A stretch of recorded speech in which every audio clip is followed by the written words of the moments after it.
윤석열 제20대 대통령이 오늘 취임식을 갖고 공식 취임했습니다. 윤 대통령은 국민이 진정한 주인인 나라를 위대한 국민과 함께 만들겠다고 밝혔습니다. 새 정부의 국정 철학을 담은 취임사에서 윤석열 대통령은 자유의 가치를 거듭 강조했습니다. 또 북한이 실질적 비핵화로 전환한다면 북한 경제를 개선할 담대한 계획을 준비하겠다고 밝혔습니다. 취임식에는 대한민국을 빛낸 시민들을 비롯해 각계각층의 국민 4만여 명이 초청됐습니다. 문재인, 박근혜 두 전직 대통령은 물론 전직 대통령 가족과 유족도 자리를 함께했습니다. 용산시대 개방과 함께 74년 만에 청와대가 전면 개방됐습니다.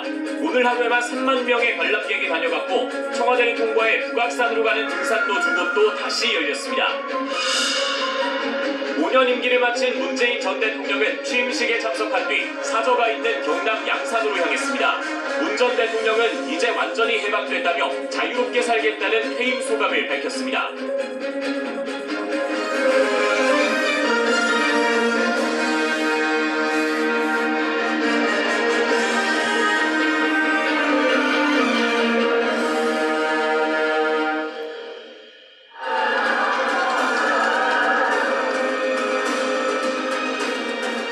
대통령으로서의 직책을 성실히 수행할 것을 선서합니다. 국민이 진정한 주인인 나라 반드시 만들어 나가겠습니다.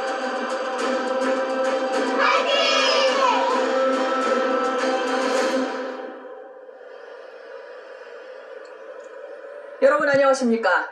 앞으로 5년 대한민국의 국정 운영을 책임질 윤석열 정부가 첫 발을 뗐습니다. 지금 제 뒤로 보이는 것이 오늘부터 윤석열 대통령이 일하는 서울 용산 대통령 집무실입니다. 오늘 9시 뉴스는 이곳 용산 특설 스튜디오에서 특집으로 전해드립니다. 5월 빛나는 계절에 국민들 앞에 선 윤석열 대통령은 성실하게 직무를 수행하고 국민이 주인인 나라를 만들겠다고 약속했습니다. 첫 소식 조태훈 기자입니다. 다시 대한민국 새로운 국민의 나라 다짐과도 같은 글귀 앞에서 윤석열 대통령은 손을 들어 선서했습니다. 대통령으로서의 직책을 성실히 수행할 것을 국민 앞에 엄숙히 선서합니다. 군 의장대 경례와 국가 원수에 대한 예우 21발의 예포는 국군 통수권 2양을 공포했습니다. 대통령으로선 처음 4만여 국민 앞에 선 자리, 윤 대통령은 국민과 함께라는 의미를 특히 강조했습니다. 국민이 진정한 주인인 나라, 국제사회에서 책임을 다하고 존경받는 나라를 위대한 국민 여러분과 함께 반드시 만들어 나가겠습니다. 국민과 가까이 소통하겠다며 추진한 집무실 이전, 청와대의 문이 열리는 순간은 생중계로 지켜봤습니다. 청와대의 문이 74년 만에 국민들을 향해 활짝 열렸습니다. 취임식을 마친 윤 대통령은 과거 대통령들이 향하던 세종로 1번지 청와대가 아닌 용산으로 향했습니다. 용산 새 집무실 1호 결재는 한덕수 총리 후보자 임명 동의안, 추경호 경제부총리 등 청문보고서가 채택된 장관 7명도 임명하며 5년 임기의 직무를 시작했습니다. KBS 뉴스 조태현입니다. 윤석열 대통령은 오늘 취임사에서 핵심 가치로 자유를, 또 그걸 이룰 방법으로는 빠른 성장을 제시했습니다. 이 취임사 내용 먼저 박민경 기자가 전해드립니다. 윤석열 대통령은 낮은 성장과 실업, 양극화와 사회적 갈등 등 많은 위기에 처해 있다고 했습니다. 정치가 이를 제대로 해결하지 못하고 있다고 했습니다. 각자가 보고 듣고 싶은 사실만을 선택하거나 다수의 힘으로 상대의 의견을 억압하는 반지성주의가 민주주의를 위기에 빠뜨리고 자신이 정치에 참여하게 된 이유를 설명한 것으로 보입니다. 그러면서 해결책으로 자유를 제시했습니다. 취임사 16분여 동안 35차례나 언급했습니다. 자유의 가치를 재발견해야 합니다. 인류 역사를 돌이켜보면 자유로운 정치적 권리, 자유로운 시장이 숨쉬고 있던 것은 언제나 번영과 풍요가 꽃피었습니다. 양극화와 사회 갈등 해소에 대한 방법론으로는 도약과 빠른 성장을 제시했습니다. 빠른 성장 과정에서 많은 국민들이 새로운 기회를 찾을 수 있고 사회 이동성을 제거함으로써 양극화와 갈등의 근원을 제거할 수 있습니다. 빠른 성장을 통해 부의 대물림 현상을 해소하고 능력에 따라 계층 간 지역 간 이동을 촉진시키겠다는 구상으로 풀이됩니다. 이를 위한 과학과 기술, 혁신도 강조했습니다. 결국 이념적으로는 자유, 방법론적으로는 시장 경제로 국정 기조의 전환을 선언한 셈입니다. 저는 이 나라를 자유민주주의와 시장경제 체제를 기반으로 국민이 진정한 주인인 나라로 재건하고 윤 대통령은 과거 신자유주의 경제학자인 밀턴 프리드먼의 책을 읽고 세계관을 형성했다고 말해왔는데 이 같은 인식이 취임사에 반영된 것으로 보입니다. KBS 뉴스 박민경입니다. 또 윤 대통령은 북한의 실질적인 비핵화 조치를 촉구했습니다. 이 북한의 대화의 문은 열어두겠다고 했지만 전쟁을 회피하는 취약한 평화는 추구하지 않겠다고 말했습니다. 이어서 강푸른 기자입니다. 말이 아닌 힘을 통한 평화를 내세워온 윤석열 대통령. 취임사에서도 지속 가능한 평화라는 말로 추구하는 바를 나타냈습니다. 일시적으로 전쟁을 회피하는 취약한 평화가 아니라 자유와 번영을 꽃피우는 지속 가능한 평화를 추구해야 합니다. 평화적 문제 해결을 위해 북한과 대화의 문은 열어두겠다고 했지만 선후 관계는 분명히 했습니다. 북한의 완전한 비핵화가 목표인데 그 전에라도 실질적 조치가 있다면 경제협력이 있을 수 있다는 겁니다. 북한이 핵 개발을 중단하고 실질적인 비핵화로 전환한다면 북한 경제와 북한 주민의 삶을 획기적으로 개선할 수 있는 담대한 계획을 준비하겠습니다. 북핵 문제를 언급한 뒤엔 곧바로 전 세계 자유와 인권 수호에 앞장서야 한다는 말도 덧붙였습니다. 국제사회가 기대하는 역할을 주도적으로 수행해야 국내 문제도 올바르게 해결할 수 있다고 했는데 이달아순 한미 정상회담을 앞두고 한미 동맹 강화와 북한 인권 문제에 대한 의지를 밝힌 것으로 풀이됩니다. 자유와 인권의 가치에 기반한 보편적 국제 규범을 적극 지지하고 수호하는데 글로벌 리더 국가로서의 자세를 가져야 합니다. 윤 대통령의 취임사는 약 3,400자 16분 분량으로 취임식이 약식으로 진행된 문재인 전 대통령을 제외하면 가장 짧았습니다. KBS 뉴스 강프로입니다.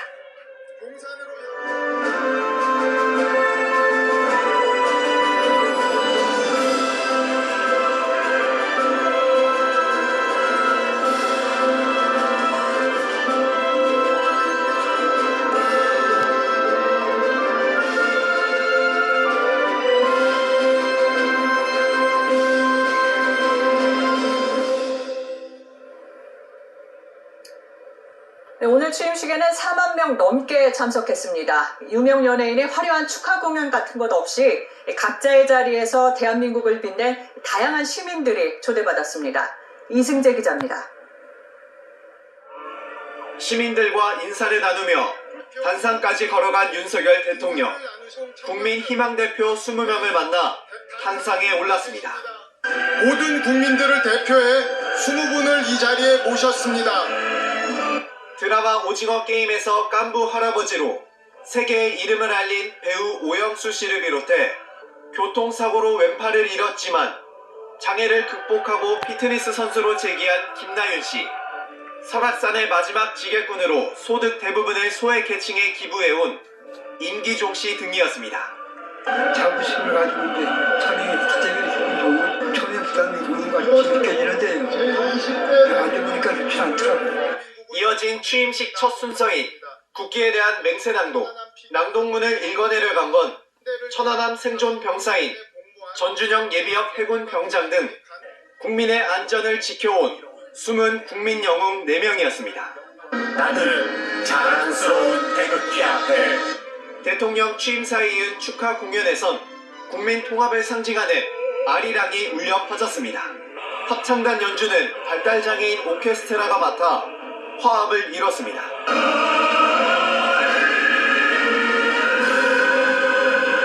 마음껏 힘차게 새로운 대한민국을 부를 수 있어서 감사합니다.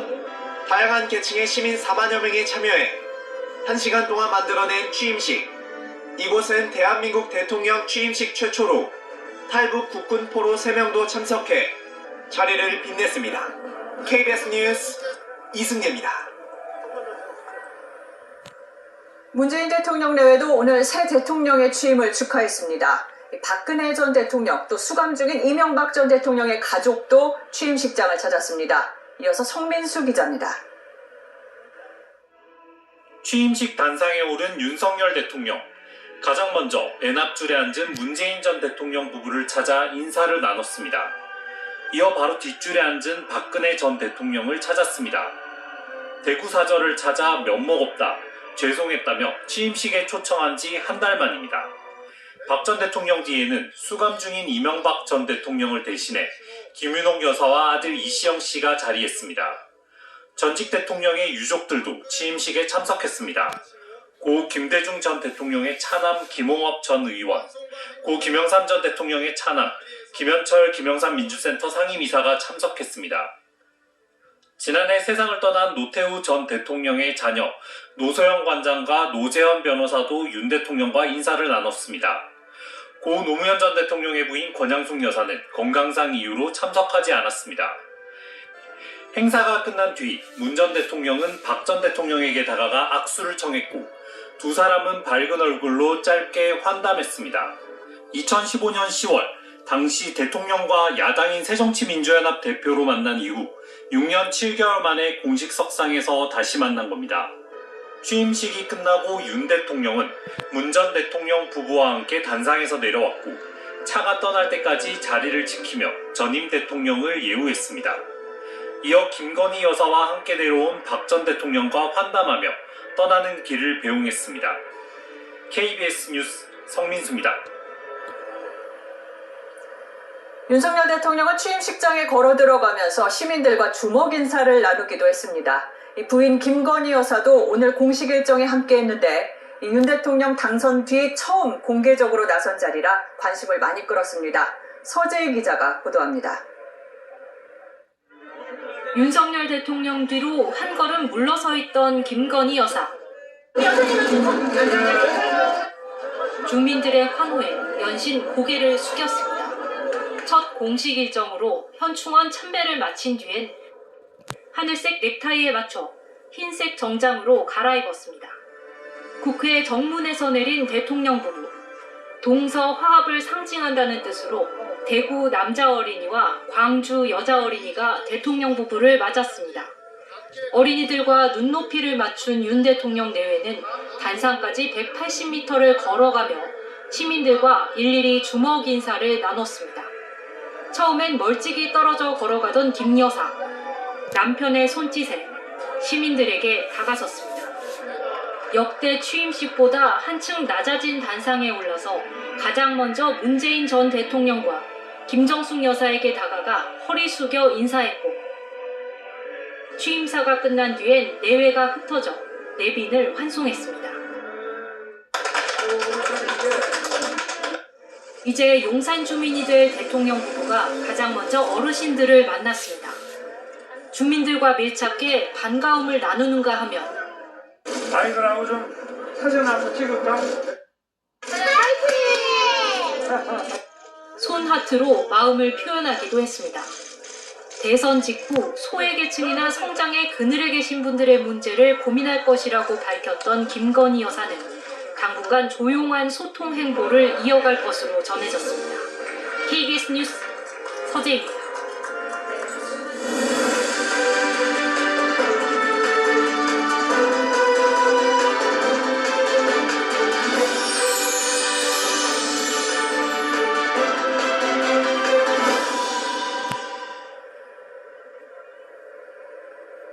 윤석열 대통령은 오늘 새벽 0시 군 통수권을 넘겨받으면서 5년 임기를 시작했습니다. 오늘 하루만 10개가 넘는 공식 일정을 소화했는데 윤 대통령의 분주했던 첫날 정재우 기자가 정리했습니다. 오늘 새벽 0시 서울 용산 지하벙커 윤석열 대통령은 임기 첫 공식 업무로 군 통수권을 넘겨받았습니다. 2022년 5월 10일 0010으로 국군 통수권이 대통령님께 이양되었습니다. 북한의 군사 동향을 예의주시하면서 굳건한 한미 동맹을 바탕으로 확고한 군사 대비 태세를 유지해 줄 것을 당부드립니다. 잠시 휴식을 취한 윤 대통령의 자택 앞엔 오전부터 주민과 지지자들이 모였습니다. 윤 대통령은 주민들과 주먹 인사를 나눈 뒤 국립현충원 참배 후 첫 공개 일정을 시작했습니다. 현충탑 참배에 부인 김건희 여사가 함께 했는데 공개석상 첫 동행이었습니다. 참배 후 방명록엔 순국선열의 희생과 헌신을 받들어 다시 도약하는 대한민국, 함께 잘 사는 국민의 나라를 만들겠다고 적었습니다. 후보 시절부터 강조했던 개혁과 국민통합 등의 가치를 표현한 것으로 풀이됩니다. 이후 국회로 이동해 대통령 취임식에 참석했습니다. 취임식 후엔 용산 대통령실 청사로 갔는데 청사 인근 경로당에서 주민들과 인사를 나누기도 했습니다. 이쪽으로 이제 이 동네로 이주해 됐습니다. 잘 부탁드리겠습니다. 5층 임시집무실에서 업무를 시작한 윤 대통령, 국회 경축연회와 서울 신라호텔 내외빈 만찬으로 공식 일정을 마무리했습니다. 자택과 현충원, 국회와 용산 집무실 등 오늘 하루 윤 대통령의 서울 시내 이동만 8차례, 총 이동거리는 50km를 웃돕니다. KBS 뉴스 정재우입니다. 네, 보신 것처럼 윤석열 대통령의 오늘 마지막 공식 일정은 내외빈 만찬입니다. 이 시각 서울 신라호텔에 나가 있는 취재기자 연결해 보겠습니다. 강병수 기자, 만찬은 아직 진행 중입니까? 네, 이 내외빈 만찬은 저녁 7시부터 시작됐는데요. 원래는 9시에 끝날 예정이었지만 아직 만찬이 계속되고 있습니다. 오늘 만찬에는 국회의장 등 5부 요인과 경제계 인사들, 또 외국 축하 사절단이 참석했는데요. 특히 이재용 삼성전자 부회장 등 5대 그룹 총수와 경제 단체장들도 초청을 받았습니다. 윤 대통령은 만찬장에서 온 세계 인류의 자유와 평화, 번영을 위하여라고 건배사를 외쳤습니다. 이 만찬 메뉴로는 각 지역의 특산물을 기본으로 한 퓨전 한식 요리가 나왔습니다. 취임식을 계기로 이제 많은 외국 사절들이 왔을 텐데 특히 이 중국의 시진핑 주석이 윤 대통령의 중국 방문을 초청했다고요? 네, 윤 대통령은 오늘 오후 일정 대부분을 외빈 접견에 할애했는데요. 이 취임식 사절단으로 온 중국의 왕치산 국가부주석이 윤 대통령에게 시진핑 주석의 초청 의사를 전한 겁니다. 이 시 주석은 윤 대통령에게 편리한 시기에 중국에 방문해달라고 초청의 뜻을 밝혔습니다. 이에 대해 윤 대통령이 어떻게 답했는지는 아직 알려지지 않고 있는데 윤 대통령은 취임식에 왕치산 부주석이 와줘서 정말 기쁘고 감사하다고 말했습니다.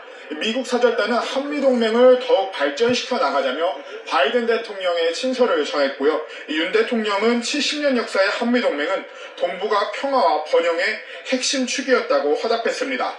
또 취임식에 참석한 하야시 요시마사 일본 외무상도 기시다 총리의 친서를 전하며 한일 관계 개선을 기대했습니다. 지금까지 신라호텔 영빈관 앞에서 KBS 뉴스 강병수입니다. 네, 이곳 용산 대통령 집무실은 높은 담장 대신에 낮은 울타리를 세운다고 합니다. 국민들 목소리에 더 귀 기울인다는 뜻일 텐데 그럼 국민들은 새 정부에 어떤 걸 바라고 있을까요? 함께 들어보시죠.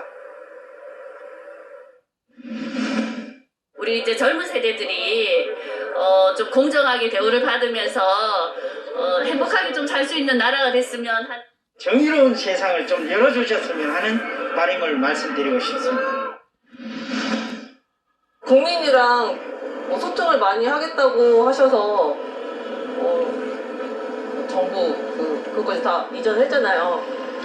그만큼 국민들이랑 더 소통을 많이 해주셨으면 좋겠습니다. 이제 좀 거래 같은 것도 좀 풀어주고, 네, 대출 같은 것도 좀 많이 이제 내집 마련하기 쉽게 해줬으면 좋겠습니다. 지금 빈부격차가 사실 너무 심하잖아요. 그러니까 좀 그런 게 좀 빈부격차도 좀 해소되고 약간 그런 쪽으로 좀 했으면 좋겠어요. 비장애인들 중심으로만 가는 게 아니라 장애인들도 좀 편한 세상에 다가올 수 있는 사회가 될 수 있게. 임신을 한 여성, 출산을 한 여성들도 좀 경력 단절에 대해서 고민 많이 하지 않아도 되는 그런 정권이 됐어요. 어떤 나라를 좀 만들어줬으면 좋겠을지 얘기 좀 해줄래요? 평안한 나라.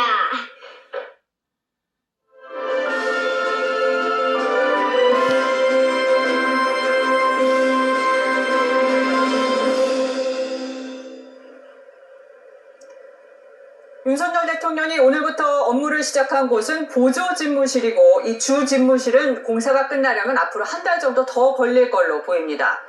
이 대통령 집무실을 용산으로 옮기면서 이 기존에 청와대를 중심으로 꾸렸던 경호나 방어 체계도 바꿔야 하는데 이 내용은 한승현 기자가 전해드립니다. 오늘 영시를 기해 경호와 의전이 국가원수로 격상된 윤 대통령. 탑승하는 차량도 방탄용으로 개조된 차량으로 바뀌었습니다. 집무실 개조 공사는 아직 끝나지 않았습니다. 윤 대통령은 일단 5층 보조집무실에서 업무를 시작했고 공사가 끝나는 한 달 뒤쯤부터 2층 주집무실로 이동합니다. 집무실 바깥은 안이 들여다보이는 울타리가 둘러쳐지고 주변은 시민공원으로 조성됩니다. 대통령이 일하고 있는 이 모습과 이 공간이 국민들께서 공원에 산책 나와서 얼마든지 바라볼 수 있게. 청와대에서 용산으로 집무실이 이전하면서 경호와 방어 체계에 대한 조정이 불가피할 것으로 보입니다. 이와 관련해 군 관계자는 용산 집무실에 대한 적 위협에 대한 분석 작업을 다시 하고 있다고 밝혔습니다. 일단 청와대 인근에 있던 미사일 요격 체계 패트리어트 부대의 위치 조정을 검토하는 것으로 전해졌습니다. 청와대 앞에 있는 그 포대 같은 경우는 말씀하신 것처럼 재배치를 검토가 필요할 부분이 있고, 다만 용산 집무실 인근에 방공포대 추가 설치는 없을 것이라는 설명입니다. 청와대를 기준으로 설정돼 있었던 비행금지구역 재조정은 아직 결론이 나지 않았습니다. 대신 한시적인 비행금지구역이 용산 집무실 반경 3.7km와 서초동 사저 반경 1.8km에 2달 동안 설정됐습니다. 용산 집무실이 한강에 인접해 있는 만큼 한강 항로의 조정과 드론에 대한 방어 감시 체계 구축도 검토하는 것으로 전해졌습니다. KBS 뉴스 한승현입니다. 집무실이 옮겨오면서 용산 일대도 이제 많이 변할 것으로 보입니다.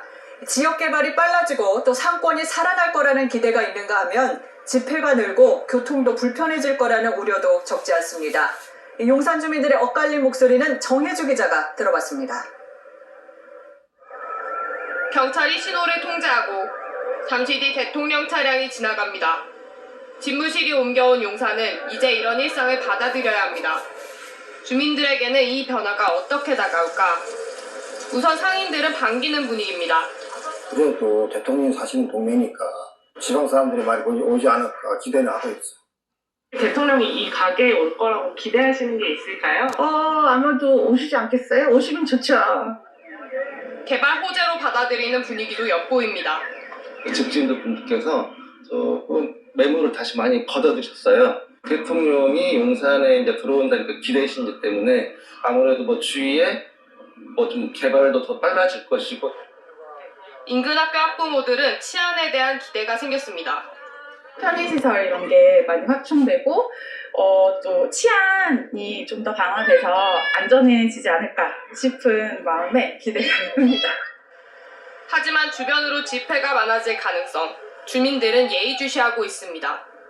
이곳은 국방부 신청사 바로 앞입니다. 경찰은 여기서부터 반경 100m 이내에 집회 및 시위를 금지하기로 했습니다. 주민들은 그 풍선 효과로 인근 주택가에서 집회가 잦아질까봐 걱정하고 있습니다. 시끄럽고 스피커로 그냥 고성방가하고 막 이렇게 하니까 이 주민들이 이거 못 살겠다. 대통령 이동 시에 교통 통제를 우려하는 목소리도 적지 않습니다. 교통량이라든가 그런 것들이 좀 많이 밀리지는 않을까.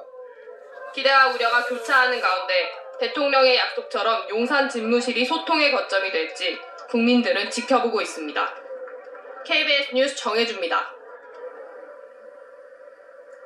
지금까지 대통령들이 일하던, 그래서 권력의 상징으로 여겨지던 청와대가 74년 만에 개방됐습니다. 오늘 하루에만 관람객이 3만 명 가까이 찾아왔습니다. 문 활짝 연 청와대, 안다영 기자가 다녀왔습니다. 청와대와 경복궁 사이 굳게 닫혔던 철문이 열립니다. 대통령이 드나들던 길을 이제 누구나 자유롭게 오갑니다.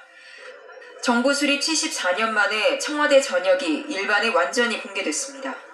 대통령이 진물을 보던 본관 앞은 관람객들로 인산인해를 이뤘습니다. 지붕이 정말 어떻게 푸른지를 눈으로 확인할 수 있어서 좋습니다. 첫 개방한다는 거, 청와대를 그 의미를 제일 많이 두고 싶어요. 녹지원과 어우러져 전통 한옥의 아름다움이 돋보이는 상춘제, 국빈 방문 시 만찬 장소로 이용했던 영빈관, 대통령과 가족이 생활하던 관저까지 건물 내부 개방은 잠정 연기됐지만 영상으로만 접하던 공간에 시민들의 발길이 닿을 수 있게 됐습니다. 되게 뭔가 새롭기도 하고 그 미지의 세계를 처음 탐방하는 그런 느낌이 조금 있어서 즐겁습니다. 보물로 지정된 통일신라 불상 석조 열애 좌상과 경복궁 후원에 지었던 오은각의 이름을 딴 오은정 등 청와대 경내에 있던 문화유산이 국민품으로 돌아왔습니다. 청와대를 지나 북악산으로 가는 등산로 2곳도 다시 열렸습니다. 1968년 김신조 사건으로 입산이 금지됐다가 이후 일부 구간이 개방됐지만 청와대와 북악산 연결 구간까지 전면 개방된 건 54년 만입니다. 청와대는 오는 22일까지 사전 예약을 통해 하루 최대 39,000명의 관람객을 받습니다. 이 기간에 서울 도심 속 고궁축제인 궁중문화축전도 열려 경복궁과 창덕궁 일대에서 다채로운 문화 행사를 즐길 수 있습니다. KBS 뉴스 안다영입니다. 네, 오늘로 전직 대통령이 된 문재인 전 대통령은 새 대통령 취임식 뒤에 사저가 마련된 경남 양산 평산마을로 향했습니다. 현장에 취재기자 연결합니다. 이철호 기자, 이 문 전 대통령이 도착할 때 사람들이 많이 모여있던데 지금은 어떻습니까? 네, 제 뒤로 보이는 불 켜진 2층 건물이 문재인 전 대통령 부부가 오늘부터 지내게 된 사저입니다. 낮에는 많은 지지자들이 이곳을 찾았는데 지금은 한적합니다. 문 전 대통령은 이곳에 도착한 뒤 마을 주민 50여 명을 사저에 초청해 다과를 대접하기도 했습니다. 앞서 문 전 대통령은 대통령 취임식이 끝난 뒤 서울역에서 KTX를 타고 양산으로 내려왔습니다. 서울역과 통도사역, 또 평산마을 앞에 모인 지지자들에게 퇴임 소감을 밝히기도 했습니다. 직접 들어보시죠. 우리 평산마을 주민들께 전입신고드립니다. 예, 이제 제 집으로 돌아올 거니 이제야 무사히 다 끝냈구나, 그런 안도감이 듭니다. 저는 이제 완전히 해방되었습니다. 자유인입니다. 네, 해방, 자유인 이런 표현들을 보니까 이제 문 전 대통령이 잊혀진 삶을 다시 한번 강조하기는 했어요. 네, 하지만 쉽지는 않을 것으로 보입니다. 이번 달에 예정된 공개 일정의 무게감이 상당하기 때문입니다. 우선 오는 22일 한미 정상회담을 위해 방한하는 바이든 미국 대통령과 면담이 예정돼 있습니다. 미국 측이 요청한 건데 현직 미국 대통령이 전직 한국 대통령을 만나는 것 자체가 극히 이례적입니다. 김정은 북한 국무위원장과 최근까지도 친서를 주고받은 만큼 남북관계에 있어 역할을 기대하는 목소리도 있습니다. 또 오는 23일에는 노무현 전 대통령 13주기 추모식이 열리는 봉하마을을 찾습니다. 민주당 쪽 정치인들이 집결할 것으로 예상되는 자리입니다. 문 전 대통령은 오늘 민주당 당원들에게 퇴임 편지를 남겼습니다. 지금의 민주당이 어렵다, 제도약을 믿는다는 내용인데 지방선거를 앞두고 단순한 덕담 이상의 의미가 아니냐, 이런 해석도 나옵니다. 잊혀진 대통령이 되겠다던 본인의 희망과는 달리 당분간은 문 전 대통령 말 한마디, 발걸음 하나에 정치권의 관심이 집중될 수밖에 없을 것으로 보입니다. 지금까지 경남 양산 평산마을에서 KBS 뉴스 이철호입니다. 지금 국제사회도 대한민국에 더욱더 큰 역할을 기대하고 있음이 분명합니다. 지금 우리나라는 국내 문제와 국제 문제를 분리할 수 없습니다. 네, 오늘 윤석열 대통령 취임사의 한 부분입니다. 국제사회에서의 한국의 위상 또 이에 걸맞은 역할을 강조했는데요. 이 새 정부의 외교, 하지만 녹록지 않습니다. 이 치열해지는 미중 패권 경쟁, 또 좀처럼 해법 찾기 어려운 한일 관계까지 이 과제가 켜켜이 쌓여있는 상황이지요. 자, 지금부터는 미국과 중국, 일본 특파원을 동시에 연결해서 새 정부의 외교 관계 전망해 보겠습니다. 자, 먼저 워싱턴 이정민 특파원, 윤 대통령 취임, 미국에서는 어떤 반응이 나왔습니까? 네, 미국 국무부는 윤석열 대통령 취임에 대한 입장으로 한미동맹이 인도태평양 지역의 평화와 안보, 그리고 번영의 핵심 축이라면서 이런 동맹이 지속되고 강화하기를 바란다는 메시지를 내놨습니다. Our alliance with the ROK will endure, and that together we'll be able to pursue our interests and to protect our values. 취임식에 참석한 해리스 미국 부통령 배우자, 더글러스 에모프 미국 축하사절단장도 한미 간에 긴밀히 협력하고 싶다는 바이든 대통령의 뜻이 담긴 친서를 전달했습니다. 네, 이번엔 베이징으로 갑니다. 이랑 특파원, 중국은 처음으로 대통령 취임식에 국가 부주석을 보냈어요. 네, 왕치산 국가 부주석은 중국 권력의 2인자이자 시진핑 주석의 측근으로 알려져 있습니다. 그동안 부총리급 인사를 취임식에 보냈었는데 이번에는 한 단계 더 높은 인물을 보낸 겁니다. 오늘 오후 용산 대통령실에서 윤 대통령과 따로 회담을 하고 시진핑 주석의 친서도 전달했습니다. 시 주석은 양측이 편리한 시기에 윤 대통령이 중국을 방문하는 걸 요청했다고 전했습니다. 미국과의 전략적 경쟁이 심해지는 상황에서 한국의 중요성을 인정하는 중국의 외교적 손짓이다, 이렇게 봐야 할 것 같습니다. 中方愿同韩国新政府及各界携手努力，推动中韩战略合作伙伴关系与时俱进。 네, 이번엔 도쿄 박원기 특파원, 일본 하야시 외무상이 기시다 총리의 친서를 전달했어요. 네, 그렇습니다. 오후에 용산 대통령실에서 윤 대통령이 하야시 외무상을 만났는데 이 자리에서 기시다 총리의 친서를 받았습니다. 지난달 당선인 신분이던 윤 대통령이 한일 정책협의단을 일본에 파견해 기시다 총리에게 친서를 전달했는데요. 그 친서에 대한 답신 성격으로 한일 관계 개선을 기대한다는 내용이 담긴 것으로 전해졌습니다. 윤 대통령은 두 나라의 관계 개선을 위해 함께 노력해 나가길 기대한다면서 빠른 시일 내에 기시다 총리를 만날 수 있기 바란다고 말했습니다. 네, 다시 워싱턴 이 특파원, 열흘 뒤면 바이든 대통령이 한국을 찾는데 이 정상회담에서 어떤 의제를 다룰까요?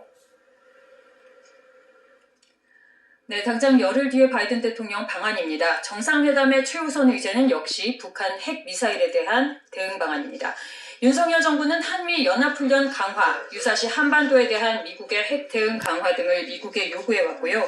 미국은 윤 대통령이 그간 한미 관계 강화와 격상에 공개적으로 강한 의지를 보였다면서 한국과의 군사협력 강화가 한미일 세 나라의 안보협력 확대는 물론 중국에 대한 공동대응으로 이어지기를 내심 기대하고 있습니다. 반도체, 배터리 같은 경제 안보 분야의 협력 강화와 우크라이나에 대한 한국의 지원 확대도 미국의 요구사항인데 이런 문제들이 논의될 21일 정상회담을 계기로 향후 양국 관계의 밑그림이 구체적으로 그려질 걸로 보입니다.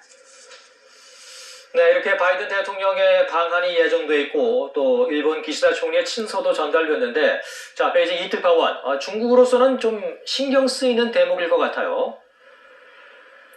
네, 그렇습니다. 중국은 윤 대통령의 취임 이후 한반도 정세와 한중 관계 변화 가능성에 대해서 촉각을 곤두세우고 있는 모습입니다.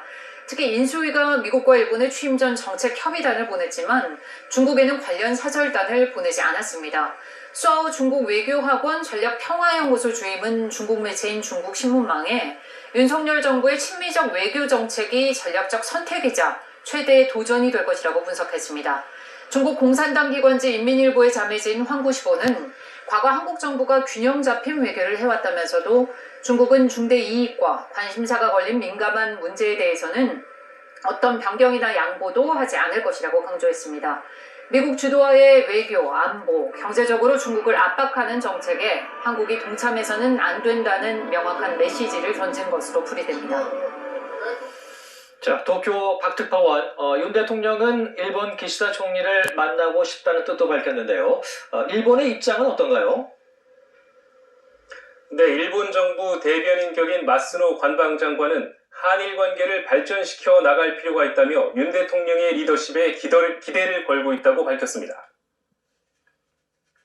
健全な日韓関係はルールに基づく国際秩序を実現し、地域及び世界の平和、安定及び繁栄を確保する上でも不可欠であります。 또 양국 정부 간의 한일 간 현안을 조기에 해결할 수 있도록 앞으로 속도감 있게 협의해 가겠다고 언급했습니다.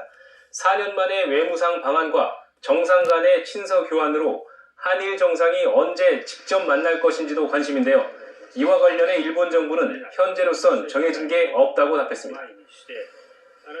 네, 지금까지 워싱턴, 베이징, 도쿄를 동시에 연결해 소식 들었습니다. 네, 윤석열 대통령이 취임하면서 국회도 이제 여소야대 국면이 됐습니다. 새 정부 내각 구성을 둘러싸고 맞서고 있는 여야가 이 문제를 어떻게 풀어갈지 협치의 첫 시험대가 될 전망입니다. 손서영 기자의 보도입니다. 윤석열 대통령의 첫 결재는 한덕수 총리 후보자 임명 동의안이었습니다. 그만큼 중시한다는 뜻, 국회에 대한 촉구로도 받아들여졌습니다. 국민의힘은 총리 인준을 위한 국회 본회의를 빨리 열자고 요구했습니다. 노무현 정부 때 총리인데 왜 윤석열 정부의 총리가 안 됐냐에 대해서 답변을 못하고 있습니다. 결국 발목 잡기밖에 안 되는 거예요. 재적 과반이 출석하고 출석의원 과반 찬성이 필요한 총리 인준은 168석 민주당의 벽을 넘어야만 하는데 민주당에선 아직 반대 기류가 많습니다. 다만 최종 방침은 의원총회에서 정하겠다는 입장입니다. 초대 총리니까 무조건 통과시켜줘. 그런 사람으로 선택한 거야. 이렇게 나오는 것도 또 다른 불행의 시작이 될 수 있다. 한동훈 법무장관 임명 문제도 또 다른 뇌관입니다. 청문회가 끝난 뒤 열흘 이내 보고서 송부 요청에 국회가 응하지 않으면 대통령이 장관을 임명할 수 있기 때문에 이르면 이번 주 안에 임명을 강행할 수 있다는 관측도 나옵니다. 민주당은 한동훈 후보자에 대해 부적격 입장을 거듭 확인하면서도 총리 임준 문제와는 연계하지 않겠다며 선을 긋고 있습니다.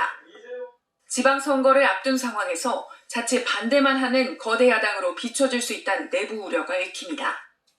때문에 여야가 총리 임준과 추경안 처리, 하반기 원구성 협상 등 현안을 한 테이블에 올려 협의 처리를 시도할 가능성도 있습니다. 거대 야당이 된 민주당은 윤 대통령이 통합과 협치에 나선다면 적극적인 국정협력 파트너가 될 것이라 강조했고 정의당도 야당과 적극 대화하고 소통하는 정치를 당부했습니다. KBS 뉴스 손서영입니다. 한동훈 법무부 장관 후보자에 대한 인사청문회는 오늘 새벽까지 이어졌습니다. 이른바 채널A 사건이 또다시 도마에 올랐는데 증인으로 출석한 검찰 내부 인사들은 엇갈린 진술을 내놓았습니다. 이 청문 보고서 채택은 보류됐습니다. 이화진 기자의 보도입니다. 지난달 한동훈 후보자에게 무혐의 결정이 내려진 이른바 채널A 사건. 인사청문회를 통해 뒷얘기들이 나왔습니다. 당시 사건을 담당했던 검찰 간부들이 증인으로 나왔는데 진술이 엇갈렸습니다. 먼저 한 후보자를 감찰했던 한동수 대검 감찰부장은 당시 검찰총장이던 윤석열 대통령이 한 후보자에 대한 압수수색 얘기에 불편한 심기를 드러냈다고 주장했습니다. 이미 제출을 받고 안 되면 압수수색을 하겠다. 이러니까 쇼하지 말라고 그러셨습니다. 반면 당시 대검 형사 1과장이었던 박영진 부장검사는 한 후보자에 대한 수사가 부당하다는 의견서를 수사심의위에 제출하는 과정에 압력이 있었다고 주장했습니다. 당시에 그 법무부나 중앙지검 그리고 대검 내부에서도 차장과 형사부장이 제출을 하지 말도록 다각도로 좀 종용이 있었고요. 불똥은 수사권 문제로도 튀었습니다. 증인으로 나온 임은정 법무부 감찰 담당관은 수사권 축소의 배경에 검찰의 부패 문제가 있다고 주장했습니다. 검찰이 잘 부패한 그런 것에 대해서 좀 외면 반성이 성찰이 부족한 게 아닌가 싶어서 많이 안타깝습니다. 이른바 조국 흑서의 저자이자 시민운동가인 김경률 회계사는 민주당의 법안 처리 과정이 부당했고 전 정권에서 검찰 수사가 위축됐다고 주장했습니다. 권력형 범죄에 대해서 그리고 가장 경제범죄에 대해서 어떻게 했습니까? 수사기관들을 무력화시켰습니다. 남부지검 증권범죄합동수사단 없앴습니다. 한 후보자는 정치 검사라는 지적에 강하게 반박했고 조국 수사 그냥 한번 눈 감았으면 계속 꽃길이었을 텐데요. 그런데 제가 그 선택을 해서 이렇게 탄압받았어요. 언제 정치검사의 정의가 바뀌었는지 저는 되묻고 싶습니다. 딸의 스펙 쌓기 의혹에 대해선 전체적으로 송구하다고 했지만 청문 보고서 채택은 결국 보류됐습니다. KBS 뉴스 이화진입니다. 우리 금융시장은 오늘도 불안한 모습을 이어갔습니다. 코스피가 17개월여 만에 2,600 아래로 떨어졌고 원달러 환율은 2년 2개월 만에 최고치를 기록했습니다. 이 당분간 금융시장에 큰 변동이 예상됩니다. 김화영 기자입니다. 코스피가 6거래일 연속 하락하면서 2,600선 아래로 떨어졌습니다. 종가 기준으로 지난 2020년 11월 이후 최저치입니다. 코스피는 미국 증시 급락 영향으로 장 초반 2% 넘게 하락했지만 개인이 매수세에 나서면서 0.55% 내린 채 장을 마쳤습니다. 유가증권 시장에서 오늘까지 3거래일 연속 순매도한 외국인은 올해 들어서 11조 원어치 넘게 팔았습니다. 고물가에 따른 금리 상승 부담, 미 연준의 빠른 긴축에 중국의 봉쇄 기조와 러시아의 우크라이나 침공 장기화 등이 영향을 미쳤습니다. 글로벌 물가 상승 압력 자체가 지속되고 있는 상황에서 에너지 공급망 혼란들로 인한 경기 침체 압력 자체가 확대되고 있는 상황들이고요. 달러에 대한 원화값은 1달러에 1276원을 넘어서며 2년 2개월 만에 최고치를 기록했습니다. 올해 초와 비교하면 7% 넘게 올랐습니다. 원화 가치가 가파르게 하락하면 원자재 가격 급등과 맞물려 가뜩이나 불안한 물가를 더 자극할 우려가 있습니다. 당분간 금융시장이 큰 변동성을 보일 것으로 예상되는 가운데 이제 시장의 눈은 우리 시각으로 내일 밤 발표되는 4월 미국 소비자 물가지수로 향하고 있습니다. KBS 뉴스 김화영입니다. 새 정부는 출발부터 고물가, 고환율, 고금리라는 이